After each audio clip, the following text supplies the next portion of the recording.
What's up, everybody? Welcome to another Cerulean Talk. I hope you guys are having a great Saturday night and looking forward to taking your questions and getting our guest on here. So let me get him in and we'll get started. What's up, dude? Yeah, what's going on? Not too much. Just enjoying a Saturday night. How about yourself? Same. Nice. I like it. Yeah, you're getting pictures done, right? Yeah, that's what I've been doing all day. Working on, I got a big old backlog of projects I haven't taken any final picture of.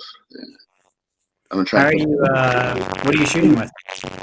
I just shoot with my phone, Okay. and I use it's like an open source like camera app. Gives you a little freedom, gives you a little bit more DSLR options. It's called Open Camera. It's free. Open camera? Okay. I like it a lot. I get some pretty good pictures off it, and I do all my recording with it too.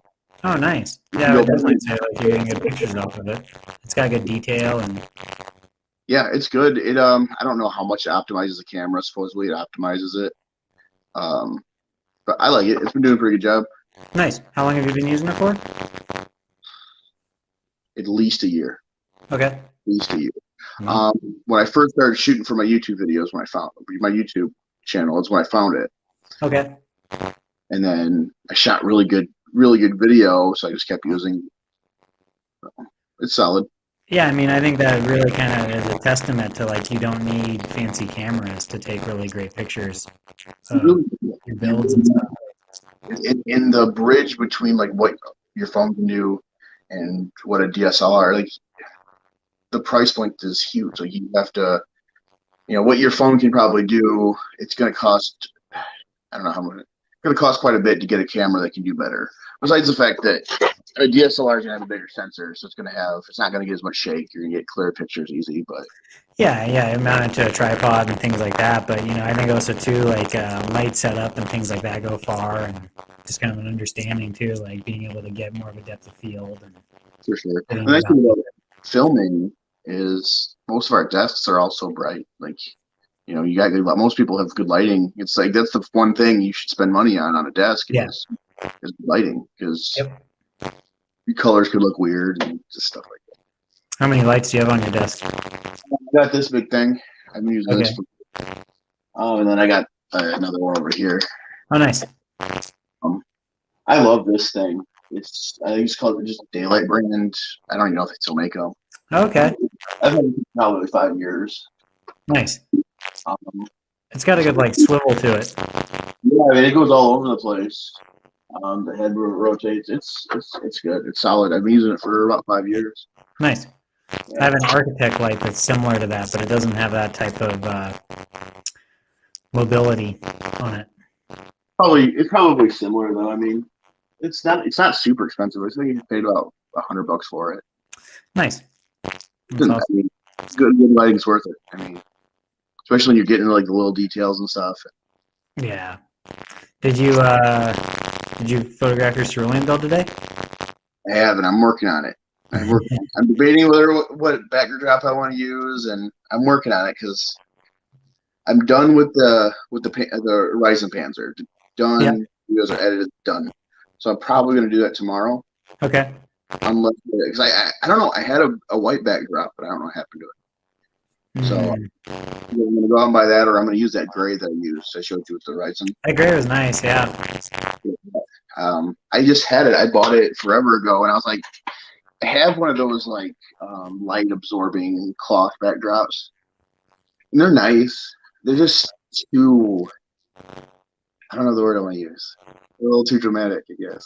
I think it's too dramatic, like too dark, like it's too much of a contrast. You feel? I think so. But I like that kind of like darker look. So that middle gray, that dark gray, I'm feeling it. And is that a fabric that you got? Oh no, it's just a poster board. Just a poster board, just a gray poster board. Yeah, I just cut it to fit my what is it? The light box. The light box of the Foldio or whatever you call it. Whatever. Okay. Just cut it to fit that. And the nice thing too is you just throw it over your desk and yeah, I like the board. I need to look into that. I need to look into maybe a new light box, something that's a little bit bigger. A lot of people don't even use them. Yeah. A lot of people don't use them. I mean, Mike doesn't use them. If you look at all the stuff in his books, that's all just a piece of paper draped over his desk. My Max is saying my mic sounds super bad. You getting feedback on your end? A little bit now. I didn't notice it before, but yeah, a little bit. Let's see. They had us do.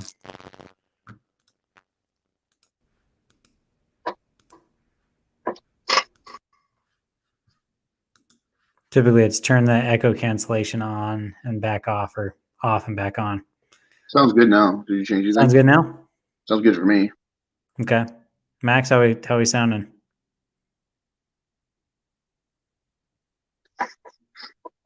Perfect. That must be it then. That's the magic. So yeah, you were talking about your different poster board backgrounds. Yeah, so I've been playing around a lot with that, just trying to figure out kind of how I want my photos to come out and trying to get a better feel and use different colors for different things.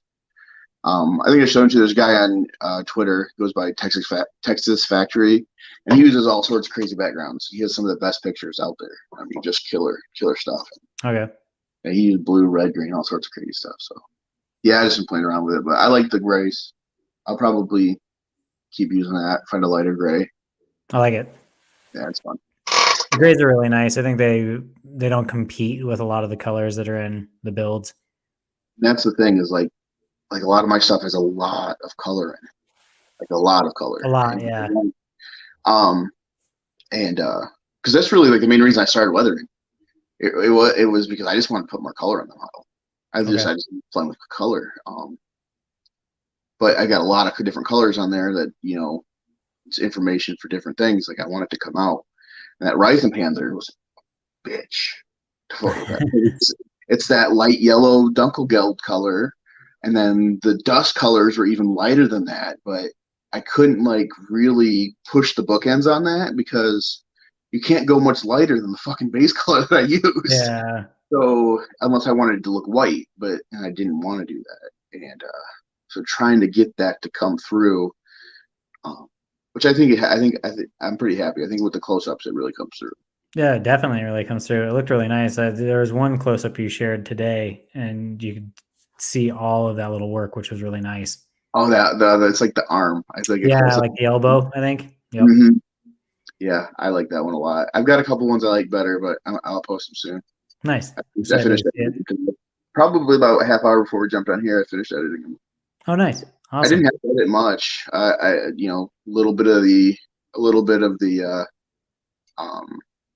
brightness, a little bit. Okay.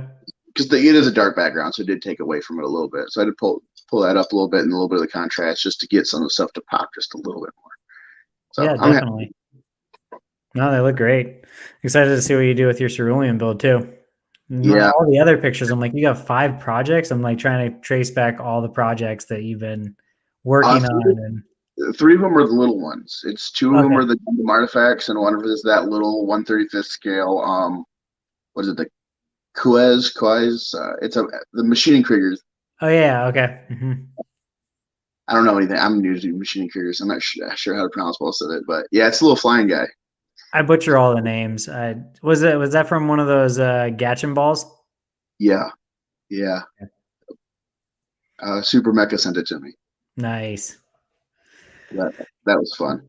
Yeah, those things are awesome. I definitely want to get more of those if they release again. I love those little kits. Like I absolutely adore the Gundam artifacts. They're so much fun. You can do them on a weekend.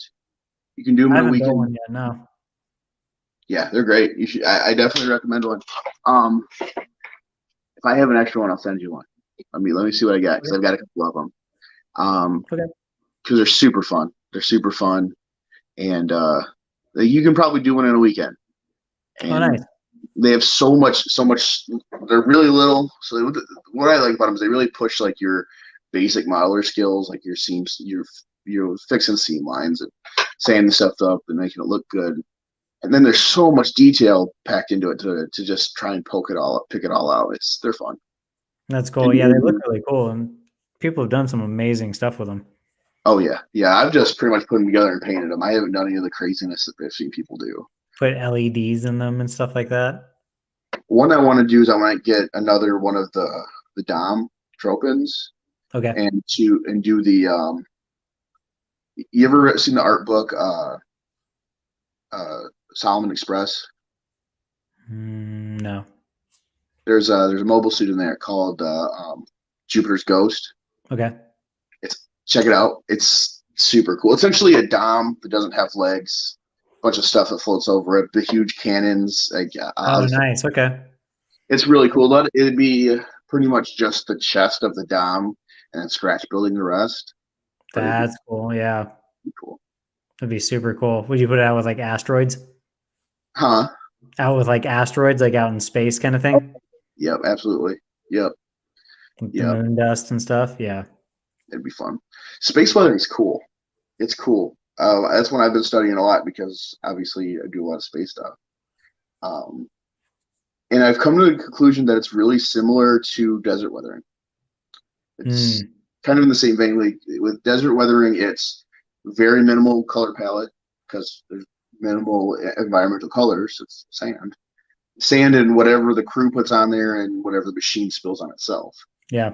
Whereas space, it's the same thing. It's like gray rocks and dust and debris that's out there, and then whatever the crew spills on it, and whatever the machine leaks on itself.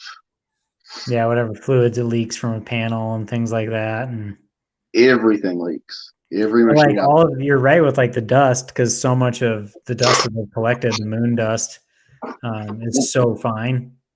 Really, like planets are made from dust. Like that's Yeah. how they work. Just It's just, whittled down kind of thing. huh? Just whittled down over time. Yep. Yeah, it's crazy. Like so it's kind of the same thing. I tried to push that with my Zaku. I don't like, but then you get like you can read up. NASA has so much information out there on like what goes on in space vehicles and what happens to them, like Really? and Where are you how they getting it all from? just I will search just Google search it, but NASA Okay. has it. Just Oh, okay. Google. Just You can goes Google. directly to NASA. Yeah, they have all sorts of stuff out there. Great pictures. For the Ryzen Panzer, I used for my reference was the Curiosity Mars robot. Oh, nice.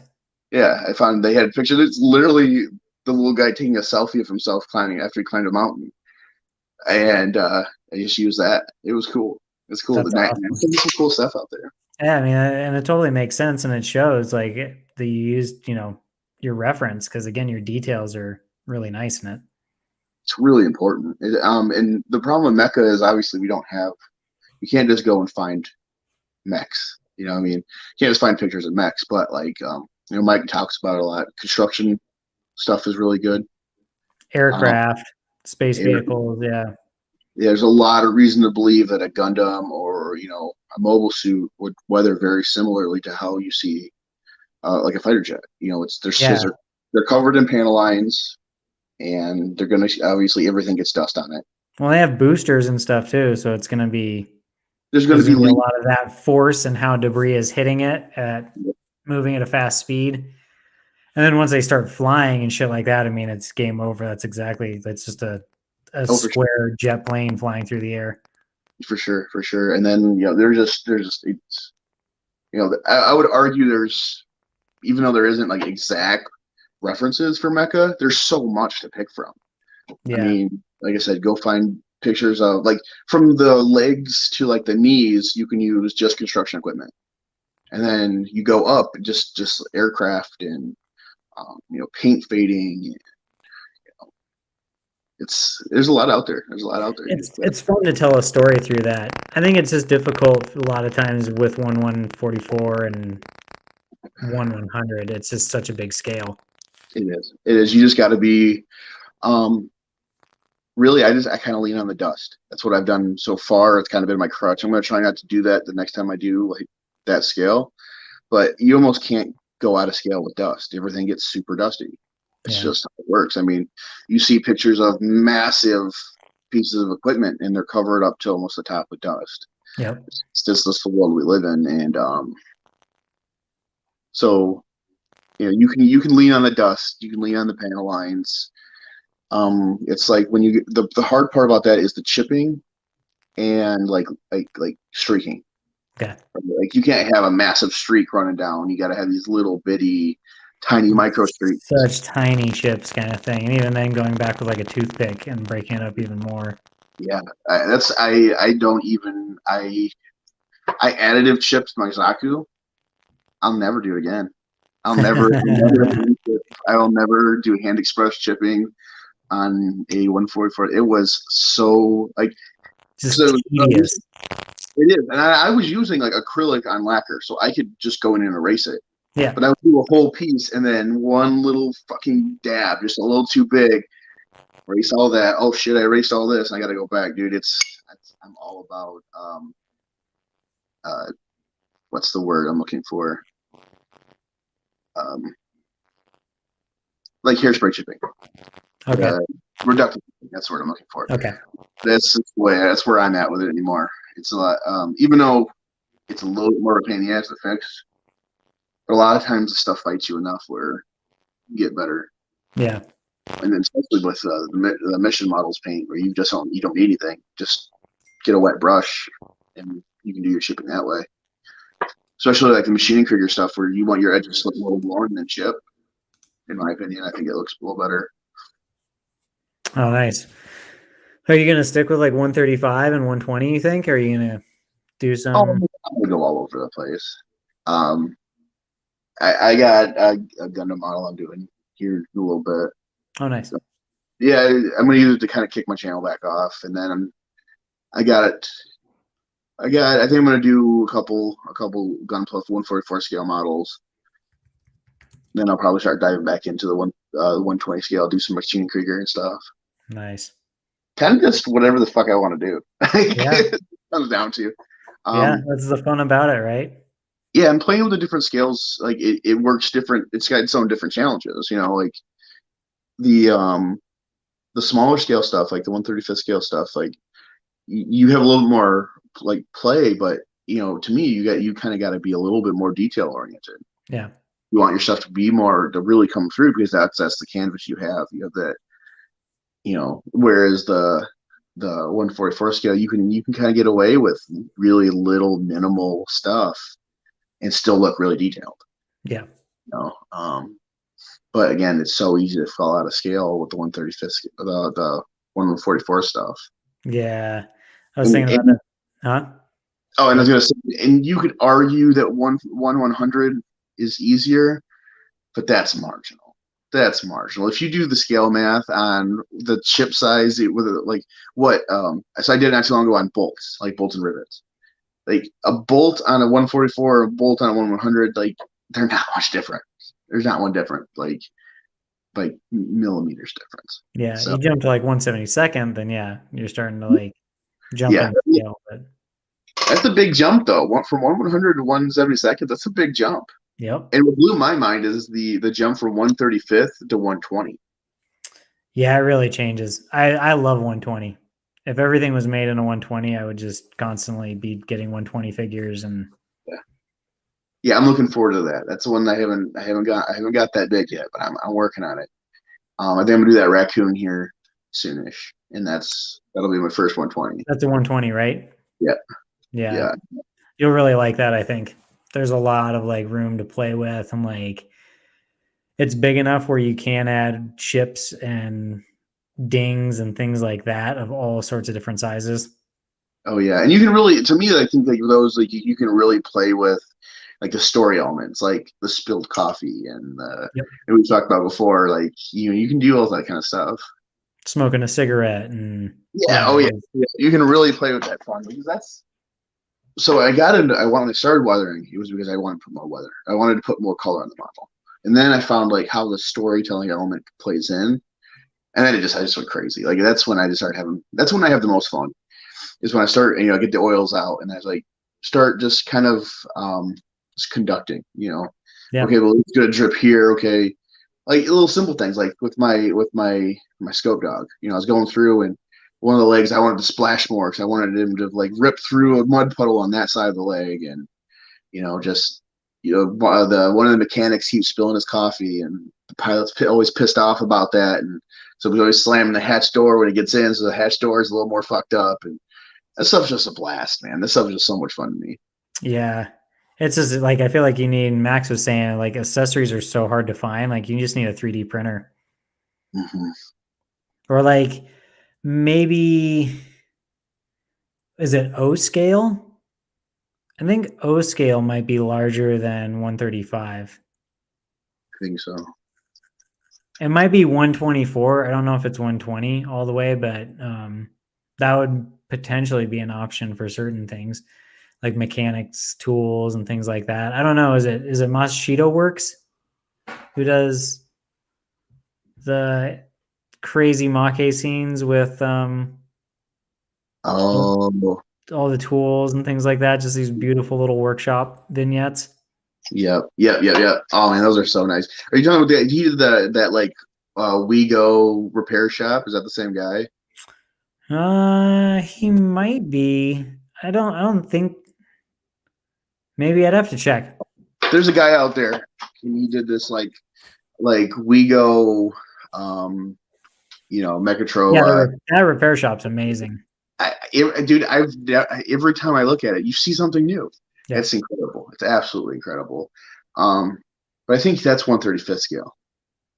Probably. That's 135th scale, which is just a plethora because of our friends in the armor modeling. They've got so much stuff.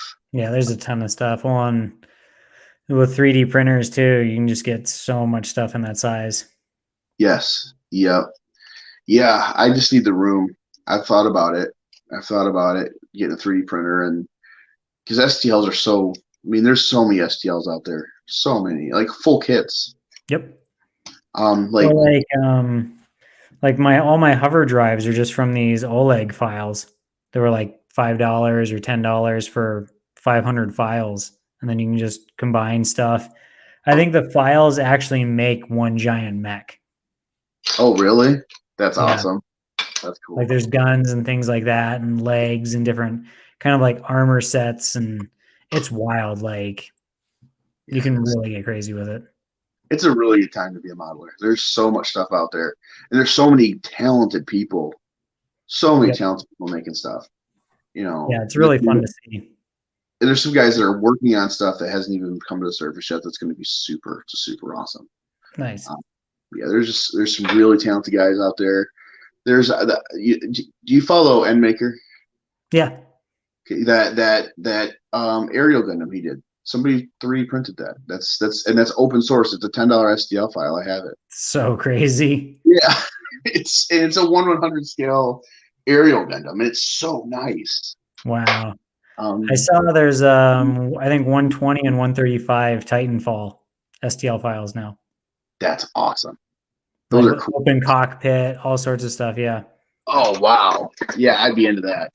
I really like those mechs. I like those games. Yeah, they're really rad. I've always wanted more models of those.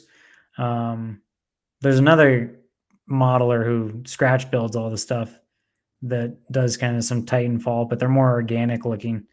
I don't know where he gets his 120 figures from. Yeah. God, what's his name? I know a lot of people they'll get the machine trigger ones and then they'll add sculpted bits to it. Modify them, yeah. Makes sense. A lot of people do that with the Votoms kits, the 120 Votoms kits. Okay. That's how they make the pilots. They'll just with epoxy they'll put the helmets and stuff on. Yes, Kishi Max. Yep. Kishi's amazing. That's one thing somebody can make a killing off of just making 120 scale figures for Machine Krieger and stuff like that. Yeah, I mean there's who is it? Jovan? He's doing all the pilots and stuff. You can download his STL files. Oh, that's awesome. Didn't he do like the cats and the cats and all of that? He's got a few different like mechs.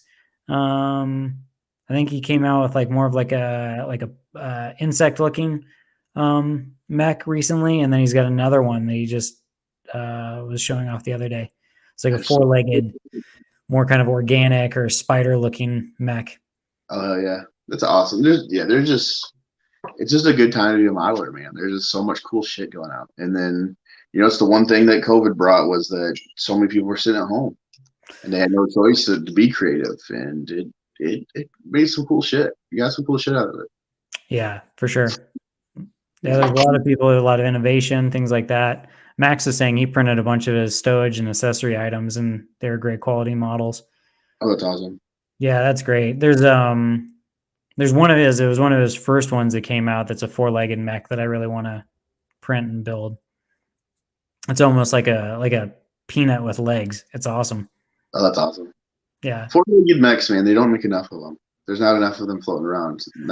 need more spider mechs and stuff for sure. I've got a 135 4-legged spider tank. That's awesome. That's awesome. Yeah. I've seen somebody they did a like an armor night. Okay. And they get spider legs. They had like a big spider leg thing on there. I don't know if that's a thing in lore. I just know it was dope. I'm always down for it. Having more legs to them or just more options. Yeah. Got to start like casting things or recasting things. Yeah, that's something I've been wanting to do is start casting some of the stuff I do so I can use it again. You gonna try that new arm bag trick? Yes, I am. That was cool. That was cool. I guess I don't know why I never thought of it, but I mean, there's so many materials to use. To be honest with you, that like you could try for it. Yeah, it'd be better than sculpting it out of epoxy. Yeah, I want to try. I still want to try shrink wraps, heat shrink wraps. Yeah, you just gotta be careful. Those get hot. They get hot, so they get real hot. So, I've tried messing around with it, and I haven't been able to. The best way to do is probably to get the dimensions of a joint, and then make like an armature out of thin wire, and then so you can slide it in and out. Yeah. And then do it, so then you can slide it off and on. You probably don't want an actual plastic piece involved because those fuckers get hot. They really do. So, I mean, you could probably melt the whole joint right underneath.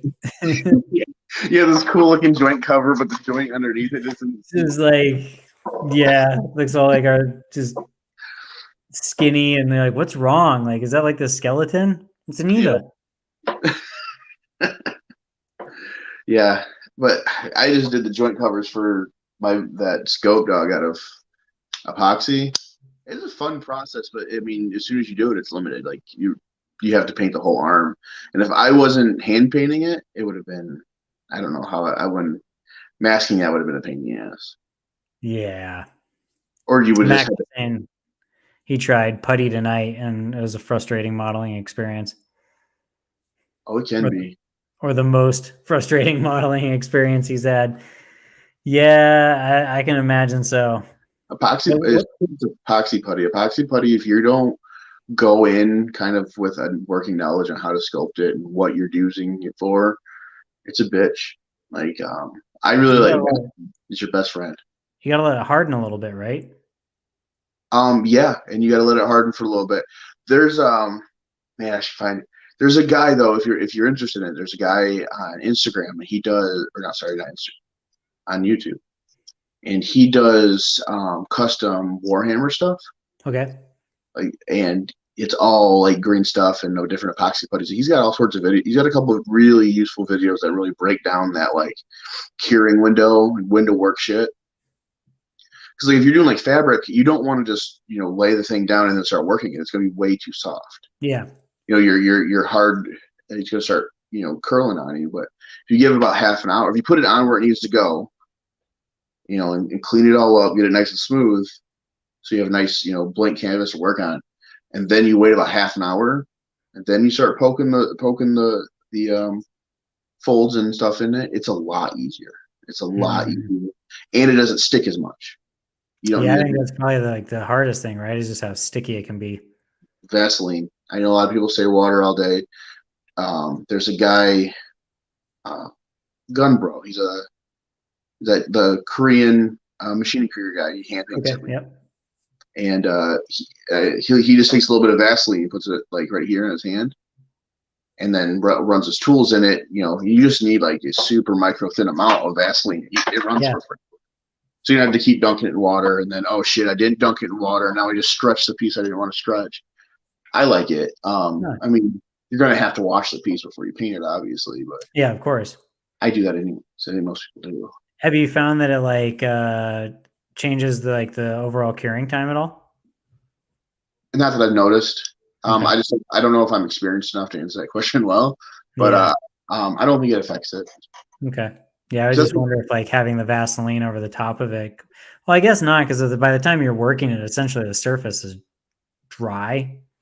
yeah, it's Kind pretty bad. Like it's starting to about if you wait about half an hour, like you should, especially for joint covers and anything fabric, something that you need to keep those hard peaks on. Um, about half an hour. I tried to go longer than that, and then it started to kick off too much. So then you got to kind of you add some work at that point. But by that point, it's kicked off enough for I don't think adding anything on top is going to hurt it. Okay. Nice. I know people use what's called safety solvent too. People do a lot of epoxy sculpting. I don't know Okay. much about it. I just know I've watched videos and they talk about it. It helps get nice and smooth. Oh, nice. So I don't know, but again, I'm not super experienced with it. I don't know how experienced I'm going to get with it. More of it just being a really like useful tool. You know what I'm saying? Like it's nice to have. I've been using it more. I have been using it more. I mean, obviously you got to wait for everything to cure, which is a pain in the ass because it takes overnight. But whereas this super glue and baby powder is like that. Like say you're filling something, but it works real nice. Like that time frame where you can sculpt it. Man, it's really nice. So I like it more. I don't know if I'm gonna get too crazy and making full models out of epoxy putty and shit, but Yeah, that's crazy. That's what Kishi does. Is a lot of that's just epoxy. I'm watching P Zero's making the Geo O2 or whatever, Okay. the big O condo. It's like the successor to the O. Yeah. And he flips about it. He uses like 5 different clays, but by the end of it, but pretty much he uses like air hardening clay as like kind of a secondary arbiter, and then he layers the epoxy putty over that, Okay. and yeah, whole models out of that. I don't know. I guess I don't know. It's wild. I think this is just next level and probably a bit of like a sculpting background and things like that. So real like understanding of the materials and shaping them. For sure. I mean, just like anything, the more you fuck with it, the more you learn about it, the more likely you're gonna love some things, hate other things, and but the more you mess with it, the better you're gonna get with it. Exactly. And that's anything. Yep. I always tell my boys whenever they get frustrated with stuff, it's like I always tell them, you can be good at that. It just takes 3 things: time, patience, and practice. That's it. Yeah. I don't care how much you suck at it. If you use those 3 things, you can do anything. Yeah. That's what makes people like. It's just one of the things that make people fucking cool. You know what I'm saying? Like we can do anything as For long sure. as we take the time. Well, yeah, and especially when we like hit like flow states and shit like that, we can do some really amazing things with essentially time slowing down for us and things like that. We're Oh, gonna talk about flow next week. No more heavy stuff. It'll just be flow and community for the next 2 weeks. So yeah. yeah, I mean, because whether it's sports or hobbies or whatever it is, like hitting that state of flow is really cool. It And is. so It, people being able to get that, whether it's like, and being able to teach your kids that is going to help them in the long run.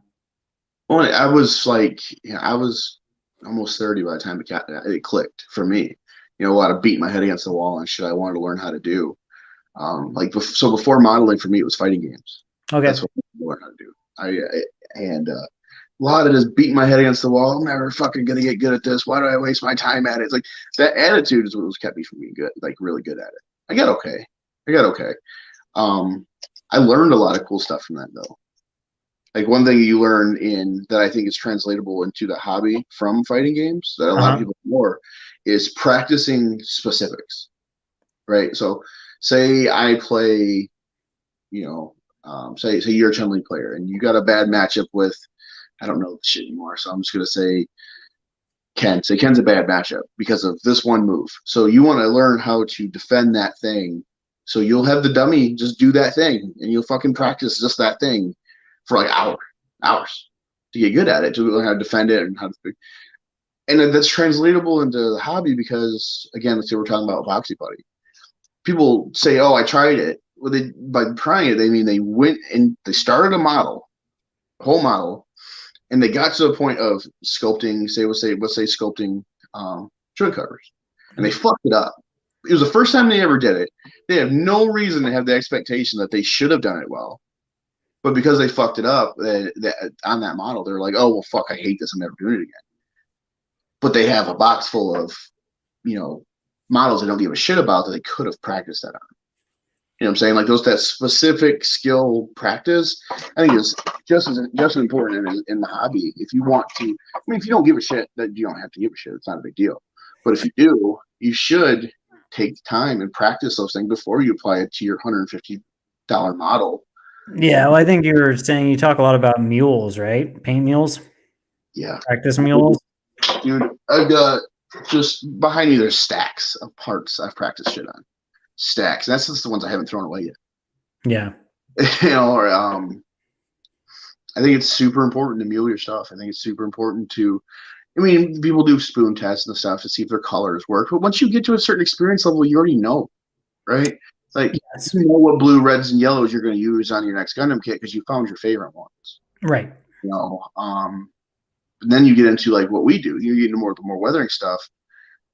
Until you have kind of a good understanding of color in that regard, you still should be testing this shit. Especially if you want to get a little bit more out there, you really want to start pushing the contrast more. Like, yeah, I'm weathering a green model. Okay, I got browns, blacks, dust colors, blah blah. Well, why not? What if I want to start, using the reds for my shadows? To really deepen that sense of light and stuff. You got to practice it. You got to make sure it works. Nice thing about oils is you put it down, you don't like it, you wipe the shit up. Yeah. You just clean it all up and start over again. There's no shame in that, but especially important skills that are things that are a little more permanent, like sculpting something on a piece with epoxy pipe. Just practice it. And I think that was a cool skill I learned from fighting games I brought over to the hobby. Is okay. Well, before I go to a tournament, I need to make sure I can defend these things. It's the same thing. Yeah. Before I do the $150 model, I probably should practice these things. Yeah. If nothing else, it's better, best for the morale. Because if I fuck up some random model I don't care about, who cares? But if I fuck up a super rare P Bandai Ultra Tokyo, no, don't stop. Yeah. Yeah, I need to do that more. I've got parts I need to do that with. I never thought about doing it because it was just kind of one of those things. I think I just only saw it from the spoon, right? That practice ended at the spoon. And then of course you get good at the spoon or you get good at the airbrushing and you're just kind of like, I don't really need to do this, right? I know how this is going to spray. Let's just paint my model. I think that's the issue, though. That's just not a common thing to think about in the hobby. It's like, well, I'm going to try this new thing for the first time on this model, and I just don't think I personally don't think it's good practice. I mean, yeah, and I would basically do test runs of things on models that weren't as important to me, kind of thing. It's weird. I would basically try things on smaller scales. So building 1/72 buildings, just building facade, and then building an actual building, and then building a building to scale, kind of thing. Just trying to ramp it up each time. But when it comes to weathering and stuff like that, having a mule is clutch. For sure. Especially because you're trying to put specific information on the model, right? You want that black piece of that browny blackish paint you put on it to not just look like brownish black paint. You want it to be a grease stain, a coffee stain, dust, dirt, grime, all the shit that comes with it. And it's all about that illusion of scale. So you got to learn how to do that. And really, it's I don't know. I don't want to make it sound hard because you hear people all the time, I don't want to weather because I'm afraid of it. There's nothing to be afraid of. There's so much information out there, and just do it. Yeah. I Practice. think like a point that you made is like with having that mule, like it gives you an opportunity to understand how the materials work. Which I think is really important for people I know, especially for myself. Just getting into it, like understanding how the materials work and like how much to kind of build up on an edge, how much thinner to have, like how hot is your brush basically. So just learning that before you really kind of go, and then you're wiping off your model and getting frustrated and potentially damaging it or. Yeah, no, for sure. That mule is you have a game plan. You have a game plan. Now you know what colors, and like the best thing about that oil palette is you've mixed your colors on the palette. It's all there, still on the palette. Like you don't have to, oh shit, what was the ratio? There's two things. Number one, it's already there. And the second thing is it doesn't really matter. It doesn't have to be super close. That's the best part about using a translucent paint like oil paints is it doesn't have to be like if you're doing the same brown in every panel line, which you shouldn't be, but if you do, if they're close, they're close. They're good enough. You know, they don't have to be spot on accurate. Even when I was mixing paint for clean builds, and people were like, "Oh, I gotta make these giant batches of paint because if they're," chances are by the time you're done with everything, if your paints are just off just a little bit, if your ratios are off just a little bit, you're never going to notice. No, you're not going to see it. You're just not. It's not how it works. Yeah. No, if there is a difference, it's so microscopic that if anybody's noticing that, fuck them. Like, why are you looking so close? Or maybe like very specific lighting situations and things like that kind of give it away, or maybe you're never really going to notice it. Yeah, and that's even split hairs. Like but especially with like translucent liquid paints, like oil paints, it's translucent. So really, the base color is going to dictate what you put on it a little bit more than just the colors you put in. For sure. And they're so quick. So it's just not something. I think, like I want to preface when I talk about practice. I don't think people should be afraid to do anything. I just think that it'd be better for, again, the stress level of the hobby to practice it. Yeah. Because too many people stress out. I guess the biggest thing I run into when I talk to people is the stress about the hobby. And when you put those together, like this seems really asinine, right? About stressing out about your hobby. It's like counterintuitive to what we're doing, right? Like we're seeing. I do it. Like I'm not trying to sit here and be like, I never stressed out about. No, it's bullshit. But it's silly when you think about it, right? Like this is what I'm supposed to do to relieve stress when I'm stressed out about the thing that makes you relieve stress. Well, then where does it fucking end? You know, things like practicing and meals and stuff really cut down on that stress. And when you cut down, the biggest thing for me is when you cut down on stress, that's when like your creativity can really go. Yeah. You know, when you don't have to stress out about it, then you can really use your mind and really, that's when you can go back to what we were talking about, really conducting. You know, okay, well, I've already done all this. I already know what this is going to look like when I do it. So now I can kind of play around and have some more fun with it. And by the time I'm done, I'm really happy with what I did. It was time well spent, and it was fun doing it. Yeah. I mean, I think you dealt with me when I was really stressed out on it and it was giving me results that I wasn't happy with. And then just really kind of like simplifying it and taking it back and starting it over on just a piece. But yeah, it can be really stressful, and it shouldn't be stressful in that regard. Like the stress again should be more akin to a state of flow where you're balancing like ability and challenge. Well, I think the issue when it comes to stress in the hobby is more like it's not so much to like it's if I don't do this right, I'm going to die. It's more or less I'm really passionate about this thing. Yeah, I really love this thing, and I have defined part of my personality based on it. And really, I think all of us as modelers, especially ones that take it seriously, a lot of our self-worth is wrapped up in it, right? Like 100%. Modeler. So if I can't make a model right, then what the fuck am I? And it's all understandable, but you got to manage it. I mean, you can't. You ever watch the movie Soul? It's on Disney Plus. It's Oh yeah, the animated one, right? Yes. Yep. So in that part, they talk about kind of like you said, they talk about what they call it. They call it the zone, but it's flow.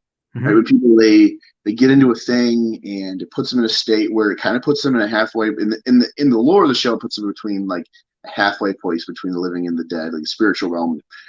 And then they show the people that are like gone crazy with it. You know what I'm saying? Like it shows like, there was one where it showed a guy on his phone like going nuts, and it was talking about using that thing that used to give you flow is turned into an evil thing that's now ruining their lives. And that's kind of what, like, it's pretty accurate.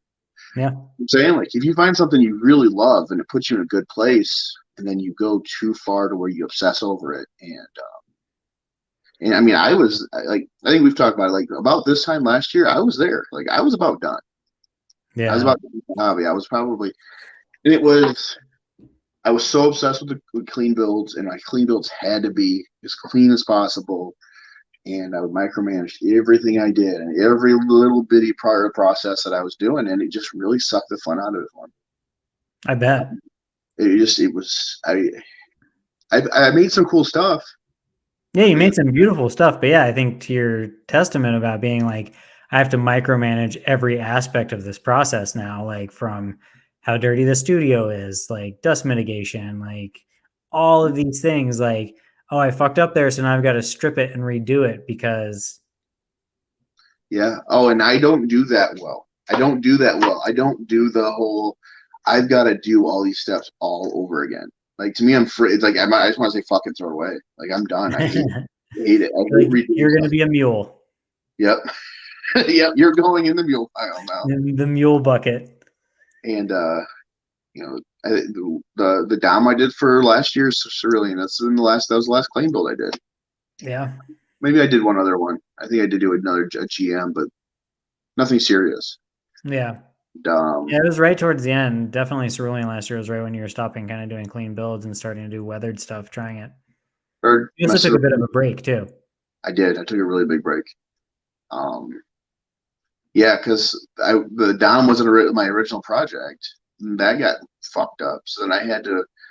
Luckily, I had the Dom already put together on my desk. So it's purple. So I grabbed it and we went with it. And it ended up nice. I'm happy with the model. Yeah, it's great. Only thing is, so I sold that model, right? Oh, nice. Congratulations. The motherfucker never, like, I gave him he never has anything to say about it. Like, he was like, hey, you know, because it was running a little late. He was like, you know, I gave him the fucking number, the tracking number.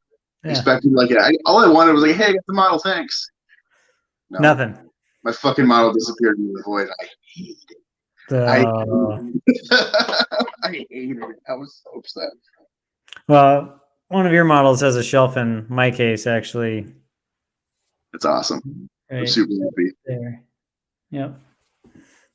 Yeah, I'm happy. I'm happy we went to a good place. That was a fun one to do. It's cool one. I really like it. I remember when I saw it, it was one of those ones that made me want to do a messer. So it was nice to get it. It's a really good model. It's a really good model. It's got a lot of it's a really well built model, and you could do so much with it. Yeah, that's what I've kind of heard. It's like well engineered and things like that. I'll probably get my hands on it at some point, but I want to get through my backlog. This is the year of the backlog for me. That's where I'm at now. I had one more, that last order from I believe Japan, and then I put my foot down. I'm like, this is it. Yep. You know, because I had a Macross Invid on back order there, and I just went and cleared it out. I was like, nope, I'm good. Like, just yeah, do the same thing. I literally just did the same thing. There was that there's the Votum's what's the name of the one?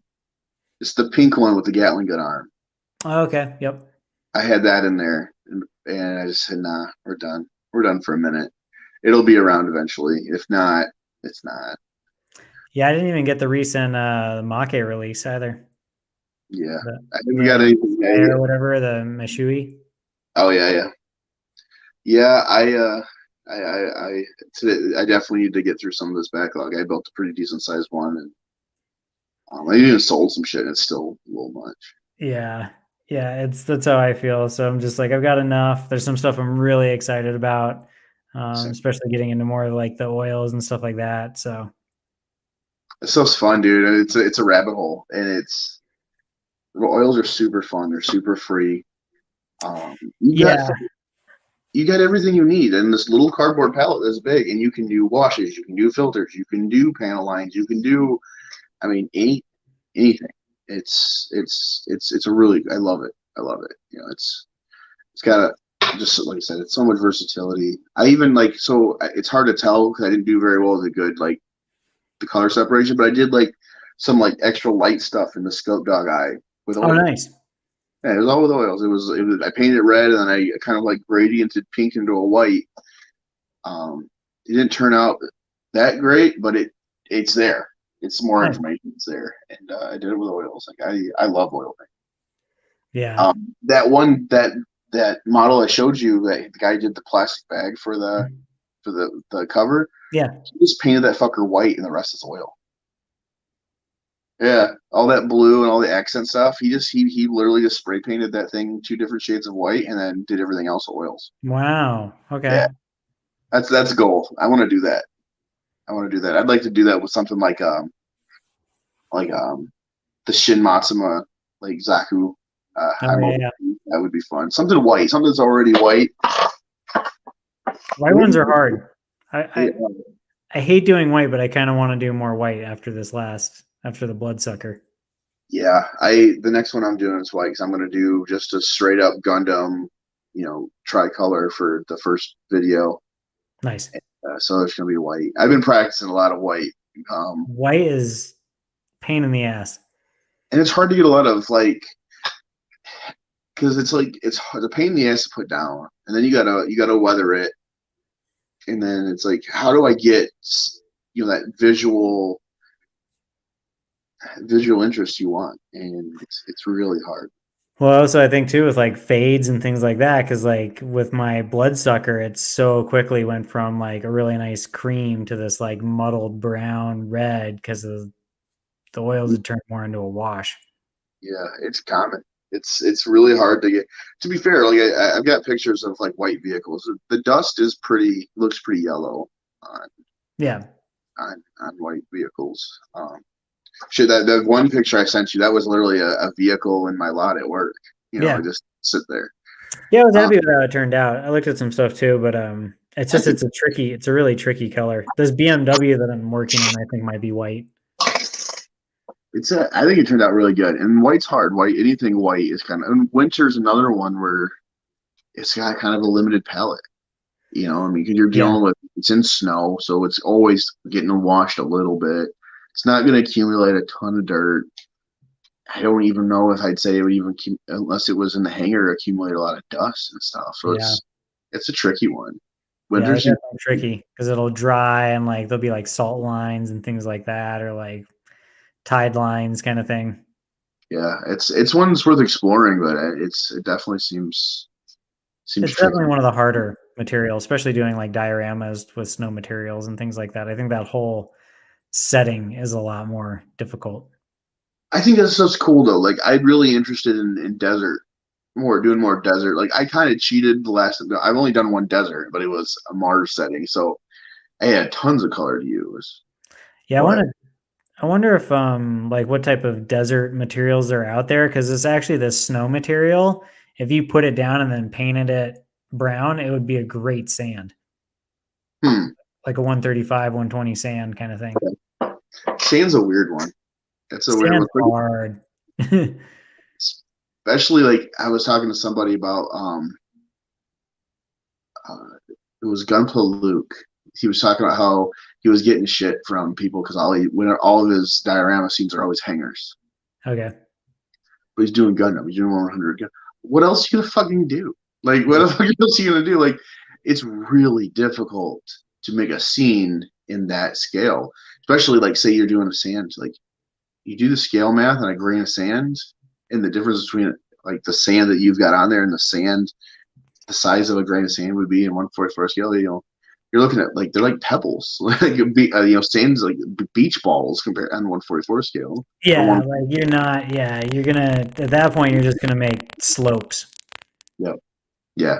You're just gonna have to make it look like sand, but it can't be really grainy. And Yeah, like, yeah, it wouldn't be grainy at all. You would just, and it's something I've wanted to do. I've got a master grade, camphor, Yeah. Okay.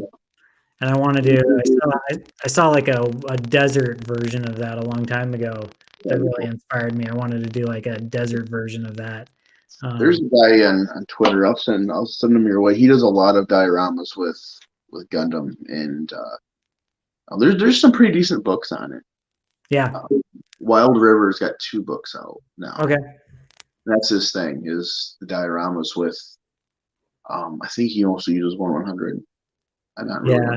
sure. I've got another one of those. I think 144 buildings. So I want to do another kind of like urban setting with 144. I've got a couple 144 Gundams, so it'd be Yeah, fun. that's a lot of my backlog is 144 Gundam. 144, yeah. I like the scale a lot. It's a little bit more difficult, especially when you start weathering it. I like it. I like the like I enjoyed it. Like that Zaku was a lot of fun. I kind of liked having to micromanage the size and the scale and figure out, adding bolts and rivets and stuff that made sense. It was fun. I broke a lot of drill bits because I had to use all like 0.5 millimeter drill bits and stuff to make the rivets and Wow. yeah. Oh, and those break so easy, dude. I bought this not too long ago off eBay or Amazon. It's like a bunch of each drill bit. It's like from 0.3 to 1.2 or whatever. Oh, nice. Like 5 of each because I break them so many times. These little bitty drill bits, they break so easy. And I mean, and it doesn't matter brand. I had really small God hand ones, and I broke those going super slow. They can only take so much tension, and it's not much material there. No, yeah, I've broken 2 drill bits so far. I need to get a new like hand drill though. Dude, I swear by this one. I think the Neuron thing. Okay. That I think MadWorks is involved with it. I really like it. Okay. Really I'll check that out. smooth. Really smooth. It can hold about any chuck. It's good stuff. I like it. Nice. And the big one, especially with those really little holes, the action is super smooth. Because again, you don't want any resistance. If you get too much resistance, it's gone. Yeah, mine's dangerous in that regard. It is a very cheap entry level. Oh device. yeah. Oh, I had a Tamiya one that went to shit after a while. They all go bad. Yeah. Even though there's certain things I don't suggest spending a ton of money on. Drill bits are one of them. A lot of times with the pin vices, I think this one's like a $10 pin vice. That's about as much as I ever spent on a pin vice ever. Yeah. Because I had that Tamiya one, it was like $20, and it just went to shit after a while. The bearings went bad or something. I just couldn't get it to spin over. Okay. I guess Ryan's been using a Black & Decker power drill. I use a power drill sometimes. I do too. Yeah, I want to get, there's it's like a hand drill for jewelry. I don't know if you've seen it. It looks kind of like a Dremel, but you can put different drill bits in it. Okay. Jewelers have some awesome tools. Yes. We use a lot of them. Exactly. There's a lot of things that are jewelers' tools, but devices and things like that. But yeah, it's a little black power drill. That's cool. Yeah. I need to get something like that. I really want one of the it's like an engraver's vice. It's got the ball bottom. Mm-hmm. I want one of those. I'd spend $100 on that. Yeah, I was hoping to get that. Was it the Disciple vice? Oh yeah, the Despe one they made. Yeah. Yeah. I ended up just getting the standard one that everybody has. Oh yeah. The round one, like the only one that's available. That's a good vice, man. I'm cool with it. I just wish they would have come with like rubber bumpers. Okay. It didn't come with any rubber bumpers. Yeah, but you can fab something up real quick for that. For sure. Yeah, that stuff's not difficult. We're model makers. Making our own tools is a thing that we should just be doing. Yeah, Ryan's saying watchmaker tools also. Yep. Well, yeah, the part separators that we use for Gundam and stuff, that's all they are. Yep. That's all they are. They're just like popping the back off a watch. Yeah, most modeling tools started off as something else that somebody said, hey, I'm going to start using this. And some other asshole seen him doing it was like, I'm gonna capitalize on that, take that $2 tool and sell it for $20. Yep. And we get snake watered a lot. Oh yeah. There's a lot out there for sure. So Yeah. it's like sometimes I'll just go look on AliExpress and stuff. Mm-hmm. Yeah, you can get screwed pretty. I mean, there's some stuff I've spent a good amount of money on that was worth it. Yeah, There's a I couple agree. of stuff. We got Pace Booth, I think, is worth it. yeah. I don't know if it's worth the price they've started now though. Not now, but before, Yeah. when it was $100 less. Yeah. Yeah, it's a good frame, good galvanized steel frame. And it's I put a different fan in mine. I got this big ass thing here, Yeah. and I put that in there mainly because I've been using a lot more rattle cans, and Okay. but yeah, it's a good booth, but I wouldn't pay what he's charging for him now, Yeah. especially with a he's got shitty customer service. You know, it's Oh yeah. No, I was talking to my local fabricator about making some because I didn't want to deal with yeah, Bob kind of thing. I was like, can we make these and I could sell them for like $200? So they're looking into it because it's not even steel, dude. It's just bent aluminum. it is. Yeah, yeah, they galvanize it. Yep. Yeah, it's and he's just a little old guy who doesn't know how to use the internet or because when I ordered mine, it was like it was supposed to be there, but like 2 weeks later it wasn't there. And I got a hold of him. I was like, dude, where's my fucking booth? Yeah. And, oh, we haven't sent it out yet. This is like, but it took you forever to get a hold of me. Like, what is going on? Like, it's just not good customer service, especially if you're selling something above like $200 a pop. You should probably be really good. You don't know. Not everybody can just throw $200 at shit. Oh, I agree. Serious investment for somebody, regardless of your point of view on it. Like, yeah, you should take it seriously. Yeah. Ryan's saying he uses a styrofoam box with a box fan from Home Depot. Like, dude, don't use it. Use a cardboard box. Don't use styrofoam and acetate. Like, Yeah, styrofoam and lacquer doesn't go very good together. yeah, no, that's not going to work out very well. Honestly, like if you wanted to do a cheap one, I would say get a filter that fits in a Rubbermaid Tupperware and cut a hole in it. There's a lot of really high level dudes that still do that. Yeah. You're just getting air out of your face and out the window. It doesn't have to be anything crazy. It doesn't. Yeah. I've seen some really, really cool ones guys have made out of MDF. Oh yeah. Like if you put a little bit of like elbow grease towards it on some like and some wood, you can make some really nice stuff. Oh yeah, for sure. For sure. And then MDF's so cheap. You can make all sorts of stuff out of MDF. It's dirt cheap. And there's people waiting to cut the shit out there all over the place. So well, and there's L joints and things like that, so it's easy to bracket it together. Mm-hmm. Use some wood glue and stuff like that. I thought about doing it, and then I don't have like the workshop that I used to have. Yeah, I don't really have any room for that where I'm at now. Yeah, I sold my table saw and all of that shit, so it's kind of I got to pick my battles at this point. Yeah, that's where I'm at. That's where I'm at. It's like I used to have 10 years ago I had a really nice home shop. Oh, nice. But I don't anymore.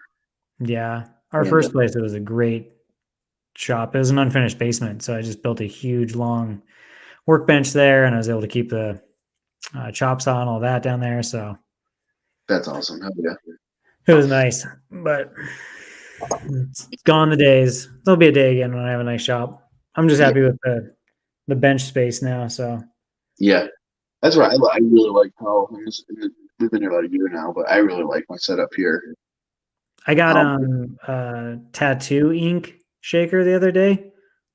Thing's great. Okay. How does that run you? Like $25 or something. You've seen like the Cyclone and all this shit that they use for how expensive that shit is for no reason. That's why I asked. Oh yeah, the same thing was like in like a brand name was like $40 kind of thing. Like they were going up to like. Yeah. And this was one that True Gunpla recommended a long time ago. It's great. Oh, okay. He's slick like that. Yeah, it's gone up $10. It used to be $19. Okay. Now it's I think $29. I think it's a really good idea when you're shopping around for certain tools to see what's out there that's not hobby branded. It's got Tamiya or Mr. Hobby attached to it. It's probably $10, $15 more expensive than it needs to be. Um, Yeah. Well, I mean, they were look at talking about nail salon, like the fans for dust mitigation. They're like mhm. on a gooseneck that you can like, or like on a free swivel neck that you can put like right over your station. Yep. Look at the ones that they do like put your hands over it, and people use those for like when they're doing resin kits. They'll just work over it. Yeah, I've thought about cutting a hole in the desk here because I, I could hook a shop vac up to it. if I did enough resin, enough epoxy, I would. Yeah. I have yet to do a resin kit, a full resin kit. Yeah. No, I won't do a resin kit, but yeah, I guess styrene and stuff like that. But that's easy to mitigate with like a wet paper towel and wet Yeah. sanding and stuff like that. Yeah. If you're really, especially in your scratch building, it's a good thing because you're really going to be, moving a lot of material then. Yep. Ryan was also saying a glass nail file for $5 versus a $45 razor. Yeah. Yeah. Yeah. You got to be careful. You got to be careful now. Every once in a while, you'll find those tools that are just like, okay, it was worth spending that money on, and you know, I still haven't gotten a single direction pair of clippers. I'm still using the Tamiya starter clippers. just keep using them, dude. Just keep Yeah. using them. I clean with a knife, so Even if you sanded it, like it doesn't take that much longer. I've talked to guys that are like, okay, well, you got to do your first cut with this, and then you can go in with your, SP 120, and then you can do your final cut. The fuck are you talking about? Just cut the thing. yeah. I've had this pair. Had this pair. So I got these. This is the SPN 120s, the $50 nippers I got because I did a commission for a guy. No, I had a set that I when I first got into it, I jumped on because I had to have it because that's what all the cool guys have. Yeah. And I broke it. I dropped it and broke it because they break real easy. Well, a local guy wanted me to do a commission for him, and he was a little short, so he was like, "Well, I'm not using these anymore, so I'll throw these in." I've had those for probably 4 years. Just take decent care of it. Don't drop it, and you don't have to do the whole like having to do multiple cuts on the sprue unless you're doing resin where you have those big fat sprues. You don't have to do that shit. Yeah, just start whittling it down kind of thing. Yeah. I just cut it back from it and then so I don't get any sort of dimple and then I just clean it with a knife and then sand it and Yeah, it's like it was never there. yeah, the knife's nice. Yeah, a good blade. It's really nice. And again, just sanding it. Yep. Just throw. I hate sanding. That's probably my I, least favorite aspect. I'm one of those weirdos that like it. Really? I'm into it. Yeah, like if I got a kit where that's the one thing about clean building I did like is all like sanding it, from mind you, a lot of people over sand their kits. Like you don't have to start at like 220 and work your way to 2000. Like most of the time, even when I was doing clean builds, I'd sand the whole kit with a 600 grit and keep moving. And I never had any scratches in my shit. Maybe if you did, you're spraying so much paint that has filler, it's going to be gone. But yeah, I like sanding. It's kind of like a Zen thing. Like you just shut the brain off and just do it. Yeah. Until unless you're over sanding it, because It is really satisfying though. I it will is. say that sanding is very gratifying kind of thing when you remove a seam and Yeah, get it all it's butter and nice and smooth and clean. And you first hit it with the surfacer the first time. It's just butter smooth. I do like 2200 between like coats. Okay, So I get yeah. it like really smooth kind of thing. See, I'm at a place now where I'm all about it. If I accidentally get some texture on there, I'm down. Like I used to be Well, like, yeah, you've got all the modeling happening with a lot of your stuff. So yeah, especially now that I'm hand painting. Like, there's no point in making the surface super. I sand it to make sure it's clean and stuff, but there's going to be so much natural texture from the way I'm painting stuff by hand now. It's yeah, just point. There's no point in fighting it. that's when you were saying that I was just like shit. Like I really want to do like a 120 and a 135 just hand done because it really you do get those buildups like those buildups of where the metal's kind of deformed or warped, or there's like been multiple layers of paint and things like that. Like it's cool. It gives a lot of opportunity for texturing. And it's so chill. It's so chill. It's my favorite part about hand painting in that style. You know that um, it's just so chill. You just sit back and you just stab paint on a model until it's got the coverage you want. Yep. There's a couple rules to follow just to make it easier on yourself, but you get a really cool effect. You're just chilling. That's where I'm at. I want as much of my experience in the hobby to just feel like play. Like I'm at the point where I don't want to have to be like, oh, I worked on a model. I want to be like, I played with a model today. You know what Yeah. I'm saying? I don't want it to feel like work anymore. You know, Yep. I spent years grinding and trying to get these things to look so fucking perfect. And now I just want to have fun.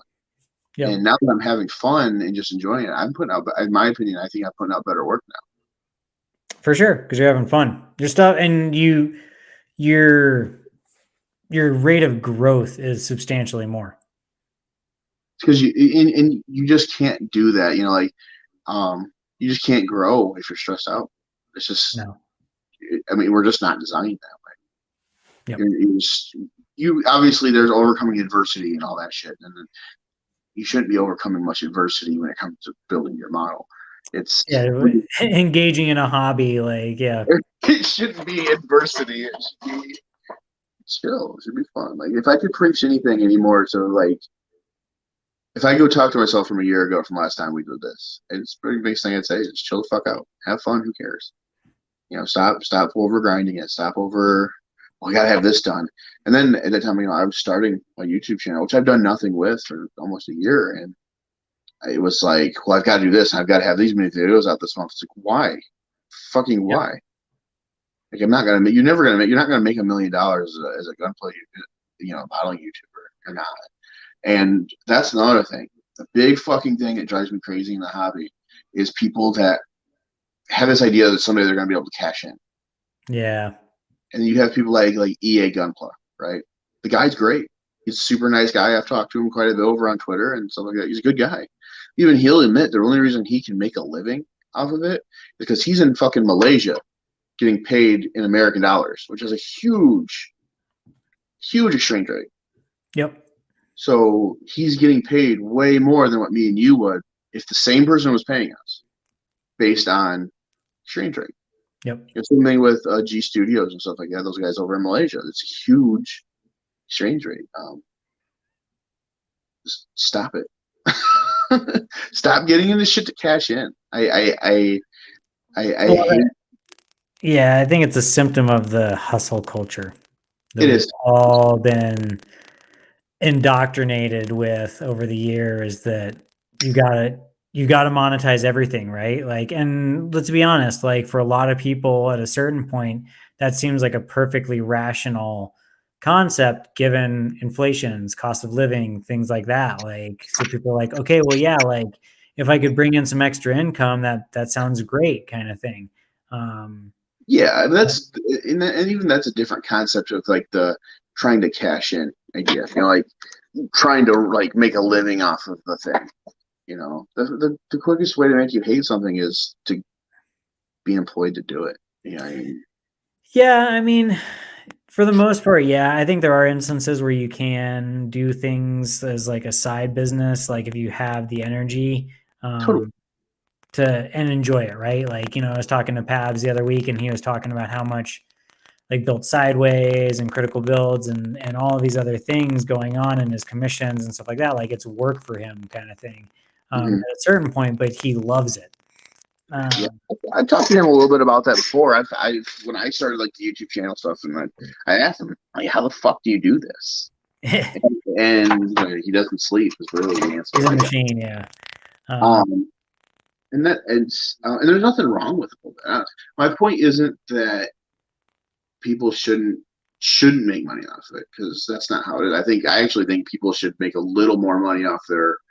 And we've talked about this in the past, where people don't want to pay for models. They'll ask you, they'll tell you, they'll inquire like, "Hey, I want to buy this model from you. How much?" And then you tell them how much it's worth based on time, effort, and materials. And they're like, they ghost you. They're just done talking to you. Yep.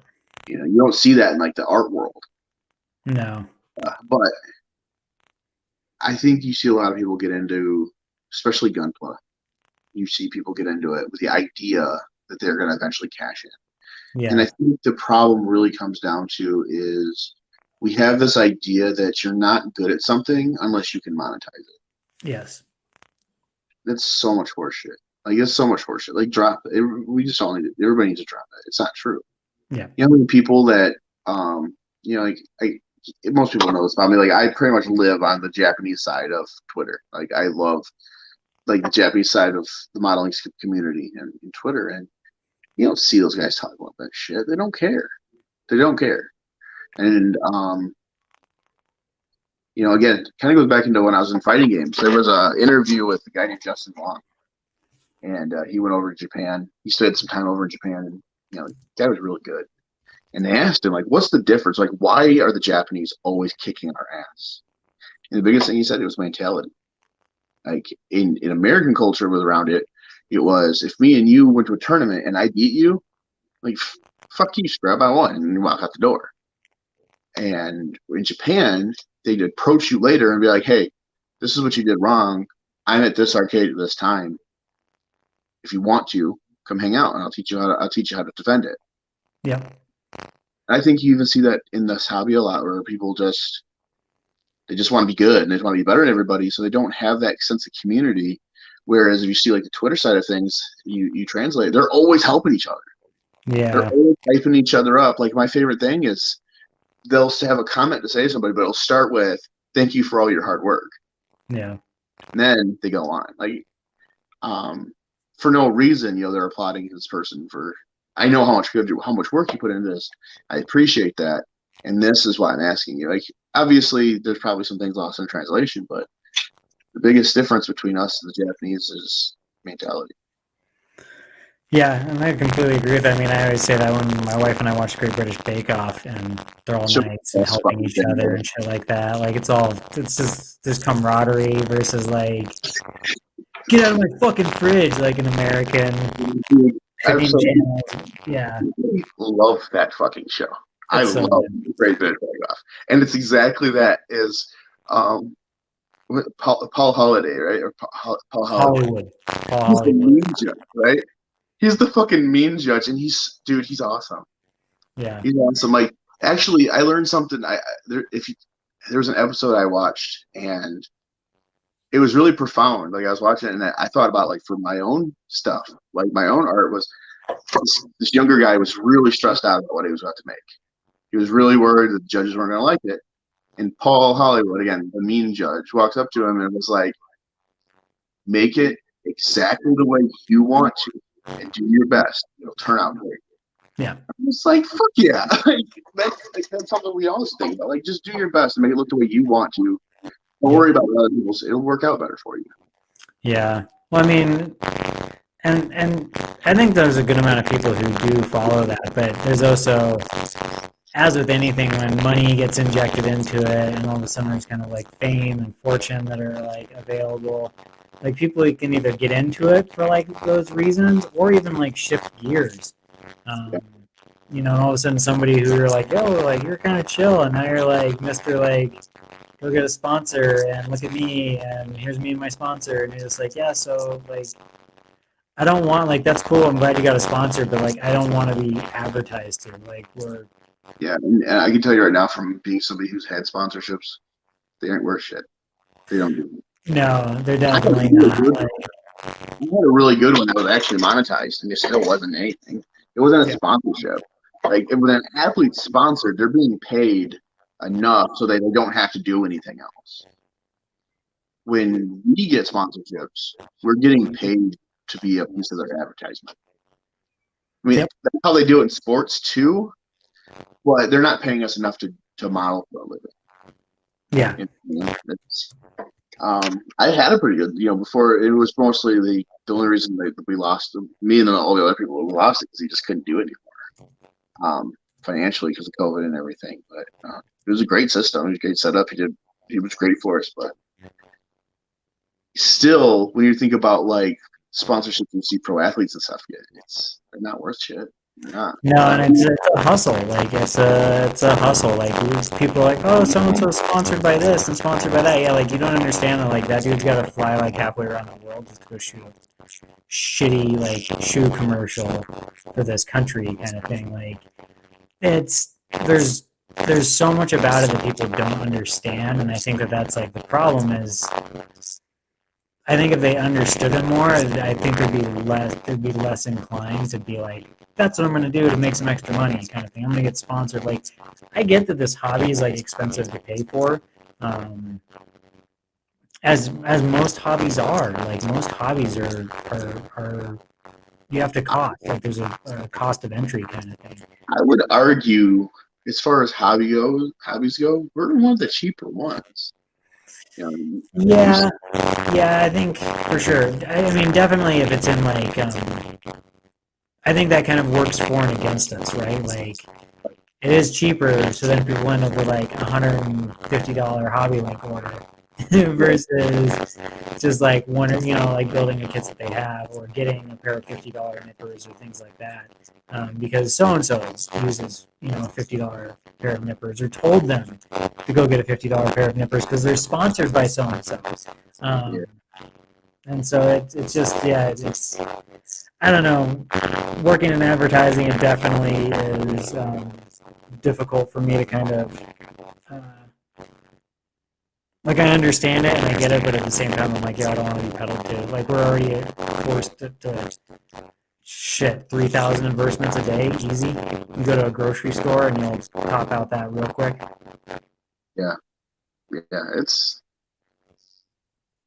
brutal. It is, and I don't know, man. I think a lot of us we put too much into it as far as like what we let stress us out and stuff. What we let stress out ourselves out and ruin something that's supposed to be fun. And Yeah, and they might have to go through that experience. I mean, I went through that experience. I didn't like seek out doing art shows for like fame and fortune. It just happened to me. But it got to a point where I was being commissioned to like do a certain style for a gallery, or I was going to be live painting, and they wanted a certain style for that and stuff. And so it was really, it just kind of became work, like, and it wasn't that much fun. Like, the fun things were when I started getting really experimental and just kind of doing what I wanted to do. I think your mic's cutting out again, doing that thing again. I heard you, but it was getting dicey. Yeah, I think that's hard. I think something when you something that you love turns into work, it's got to be hard. Yep. Yeah, it's I just like I said, I think the topic here is mostly taking something that was supposed to be fun and overcomplicating it and making it. And I've done it. That was like I said about this time. I was burnt. I was done. I didn't want to do it anymore. I was thinking about how I could just put online like, hey, first person to show up to my house gets all my shit. Um, Maybe I didn't, but man, I even downsized. I've downsized a lot of shit. I've got Yeah. a lot of shit I didn't need. A lot of kits that I bought because I thought they would like help me look better. Like I didn't really care to have the kit, but if I did it because it was the hot kit, and because there's always that race, right, when a new kit comes out to buy it and do it and be the first one to have oh, this is so and so's version of that. Like be the first one to have it done and make it uh, just don't care. I don't care anymore. I don't care. Yeah. It's and I'm happy. Like I said, I found a way of doing things I'm really happy with. It's really chill. It's fun. It gets good results, and Yeah, you've really flourished over the last year. Definitely over the last few months, you've really like kind of started to just kind of develop your own thing, which has been really cool to see. like I said, mostly it's just trying to find that joy again, just Yep. to just love it. You know what I'm saying? You know, and I can't remember his name. I don't know much about Machine Krieger, but there's a Machine Krieger a modeler who always says that the best modelers are the ones that are having the most fun, and that's what I want to be.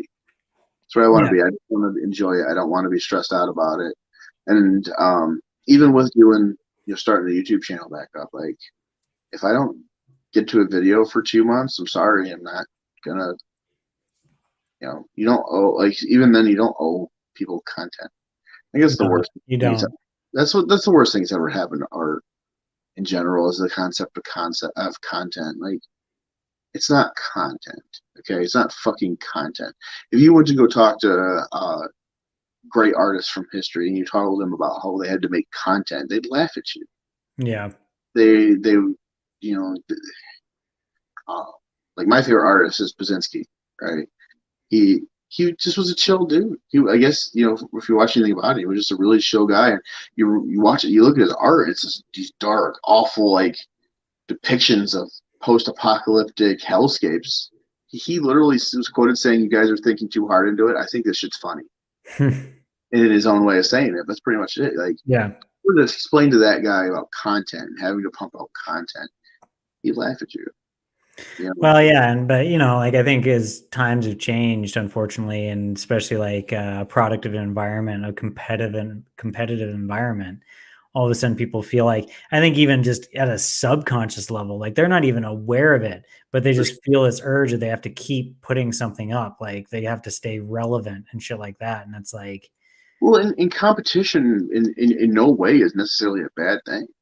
I no, it can mean, be a good thing, but you can't let it drive something that's supposed to be fun and stress free. And even if we wanted, if you wanted to, like, split hairs, say me and you started just competing, we started to try to one up each other.